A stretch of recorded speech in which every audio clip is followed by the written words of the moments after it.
Hi everyone and welcome to Content Creation Station. My name is Karen and I'm going to tell you everything you need to know about content creation, about building your brand, about increasing your social media presence in these videos. And this video is going to be about the content creation equipment that will just set you up to create professional videos, photos, and just all around general high quality content. I've been creating content since 2010. That's when I first set up my blog, Lovely Girly Bits. Over the last 12 years, I've really invested in my equipment that I've had. I'm always kind of upgrading, trying to make things better, just trying to make my content as high quality as possible. So if you're new to this industry, or if you want to up your content creation game, maybe you started a side hustle back in lockdown and you want to really create some professional looking content, this is what you need. You don't need everything all at once, so don't worry, I'm not going to freak you out. I might freak you out like a little bit. But the first thing that I think you need is a phone or a camera. In terms of a phone, I have the iPhone 12 Pro. I invested in this when I was due an upgrade. And I was like, right, I'm going to get the one that I think will be the highest quality in terms of the camera. Because like to me, a phone is a phone is a phone. But it's the camera that's important. And I wanted to make sure that it had a really good quality front camera as well, because that's what I use to film a lot of my Insta stories, a lot of my reels. I'll take selfies on it as well. When it comes to filming YouTube videos like this and taking product photos, there is nothing like having a camera. A proper camera. So I have a DSLR. I have the Canon EOS 80D. I bought that a couple of years ago as well, again as an upgrade. Initially I had, as I said, the point and shoot camera. I then upgraded to the Rebel T3i from Canon. I then upgraded to the Olympus Pen EPL 7, I think it was. That was like the blogging camera of the day. Because at the time I wanted something that was lightweight, that was transportable if I was going to events. I wanted to be able to bring it with me because my phone wasn't great back then. Now my phone is great, so I don't have to bring my camera when I'm out and about. But I decided a few years ago that I wanted to really focus on product photography, and that's when I upgraded to this bad boy here. I'm going to do a few cutaways to show you what it's like. But the reason why I love it, and it's the same reason why I bought my first Canon, is that it has a flip out screen. So right now I'm looking at the lens, chatting to you. Now I'm looking at the flip out screen, so I can kind of keep checking every so often to make sure that it's recording, to make sure that I'm in frame, to make sure that it's focused, and it's brilliant for that. You can film landscape, you can flip the camera, which I'll talk about now in a second, if you wanted to film vertically. Sometimes I will record vertical video for reels, for Instagram stories on this camera if I want something that's really high quality. Another reason why I really like this camera is that you can change around the lenses. I film most of my videos with this lens. I take most of the product photography with this lens, and it's the 24mm 1.2.8. I had the kit lens that the camera came with, but I wanted something that had like a bit more of like a wider shot. So with this lens, you can't zoom in or zoom out like by twisting it. You have to physically move the camera towards you or away from you. I just think you have a little bit more control, and it means as well that the quality of the shot is higher, because when you zoom in, like you digitally zoom in with the lens, it can take away from the crispness, from like the perfection of a shot. Love this lens for, as I said, all around general videography, photography. And then the other lens that I think is a must have when it comes to basically product photography, but you can use this for portraits as well. It's the 50mm lens. So there are 3 different variations with Canon, and this is the one, this is like the cheapest one, because at the time it's all that I could afford. It was in around like the €100 mark, but it's perfect. So it's the 50mm lens 1.1.8, and if I was to film with this, shot would be a lot closer. I'd be like this. If I did want to film this type of video with this lens, I would have to move the camera so much further back, and my office is just too small for that. My office is tinchy. This lens will give you that blurry effect in the background. It just gives a gorgeous depth of field. So while a lens like this is perfect for having kind of everything in focus like all at once, this does a great job of highlighting like a single product, and then you can have like the blurry bits in the background. So to me, this is a must-have lens if you are going to invest in a DSLR. It's brilliant. But what I will say is, if you are going to invest in a camera, no matter what one it is, get yourself a second battery. This is invaluable. Because there's nothing worse than being in the flow like this. Let's say I'm having the chats, oh my god, the words are flowing, and then I see the battery flashing saying that it's going to die. I'll be able to just take this off while it's still on the tripod, up the jacksy, put it in, and I can continue on. It's the first thing I do whenever I get a new camera, is to get a second battery.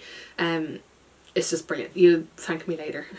In terms of tripods, I have 3. You don't need 3. I, again, like to upgrade my kit. So the one that I'm filming on right now, it's just a standard tripod. I think I got it in Argos 10 years ago, maybe, around like the €20 mark. It's grand. It has like a little handle on it that I can like move it up and down. I can move you side to side.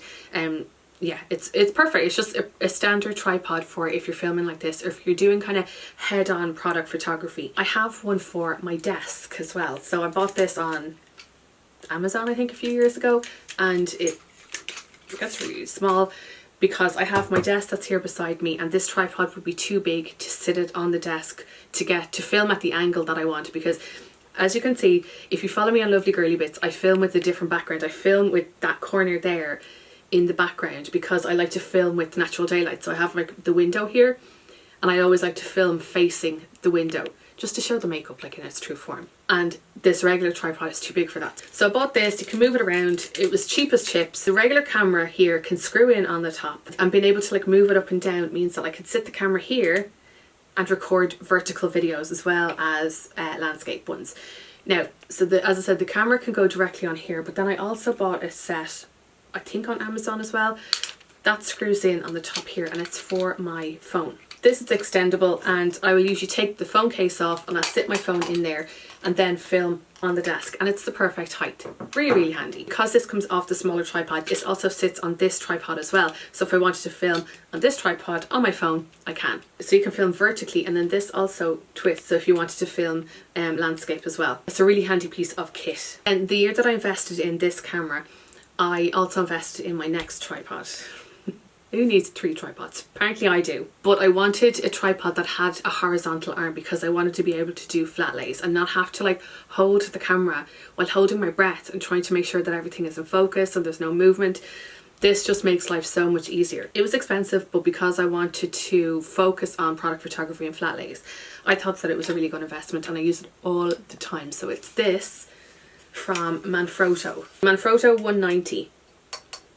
I will leave everything that I mentioned here linked in the description box below. This is, as I said, super heavy. It's extendable, it goes up and down, but the main reason why I got it is for this.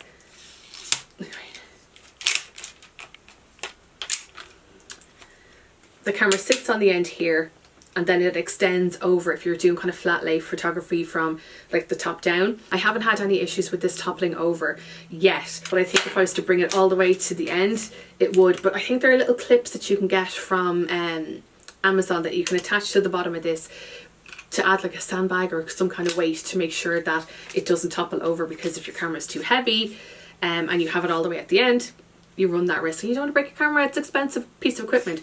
So I usually tend to shoot from about here if I'm shooting way down, and this is like movable. It's just so handy. I always feel like I'm driving a ship when I'm using this, because there's like so many different bits that you have to play with when you want to switch things around. I spent so long researching different tripods with the horizontal arms, and I was even thinking about getting like a boom arm to go on top of my cheap tripod, but I was like, no, do you know what, I feel like this tripod here is very lightweight, and I think that if I was to have an extendable arm on this one with the camera hanging over, I think it would topple over, whereas that tripod is proper weighty. My next must-have when it comes to creating content is lighting. And over the years I have researched so much when it comes to lighting, because there are different factors that I have to consider when it comes to lighting. So I think the first lot of studio lighting that I got were soft boxes. Bought them on Amazon.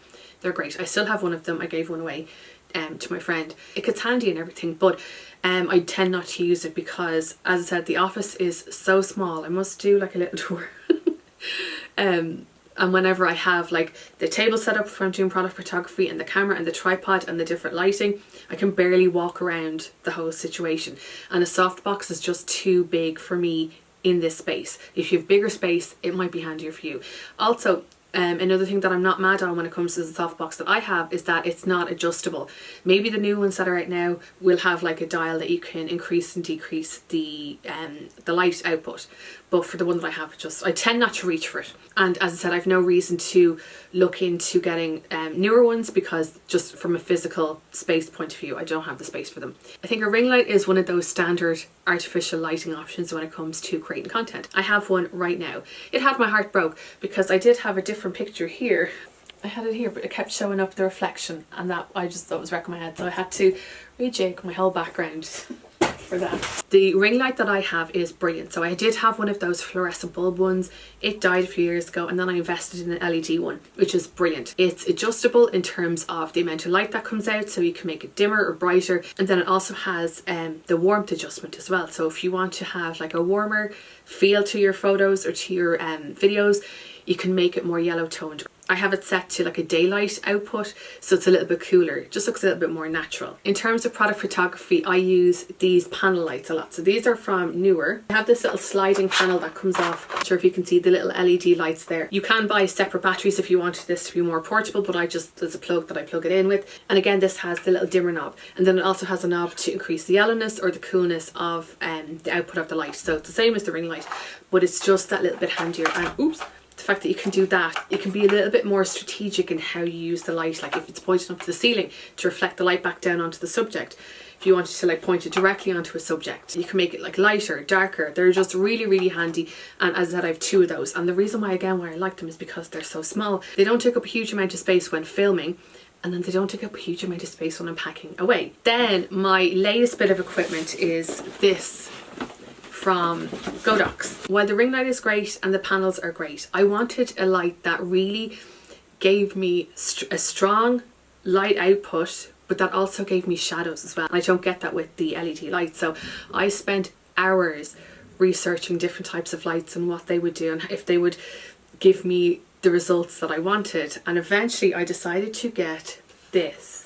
Are you even able? So this is the Godox SL 60 watt adjustable knob and buttons that you can play around with to get like the type of light that you want. But this is brilliant for product photography. And so this sits on a stand, and depending on if you bring it up higher and like point it down or lower closer to the subject, you can play around with shadows. I love doing a little bit of shadow work when it comes to product photography because I think again you can mimic summer and sunshine without having to bring everything outside. And then when you do that, then it gets cloudy. I tend to now, when I'm doing the product photography, I'll usually use this and then one of the panel lights as well. If you live in a noisy house or an apartment, or if your neighbours are starting to get work done and the house is outside, then an external mic might be a good piece of equipment to have. I don't use this regularly, to be honest. I find that the mic on the camera is pretty good, especially when it's quiet. This attaches to the top of the camera. You plug this into the back of the camera, and you have to make sure that it's turned on, because if you don't have this turned on and you start to record, chatting away, and you go to edit it, you will have just video and no audio. I use this to do voiceovers as well. The sound is pretty good, but I think I am going to invest in like a lapel mic, just because, as I said, my neighbours are starting to get work done, and right before I was filming this video, they were like doing concrete stuff and jackhammering and everything, which is just brilliant. Anyway, I feel like I've given you a lot of information. It's the equipment that I have been relying on, that I've been using over the last few years to really amp up the content creation game. Having the equipment is one part of the content creation game. The next part, I think, is the more challenging part of it. So it's like coming up with the plan and executing it. For now, I will let you digest all of those products. As I said, I will leave everything linked below. And if you have any questions about any of the products that I've mentioned, just drop me a comment. But thanks a million for watching, and I'll see you in the next video. Oh, goodbye!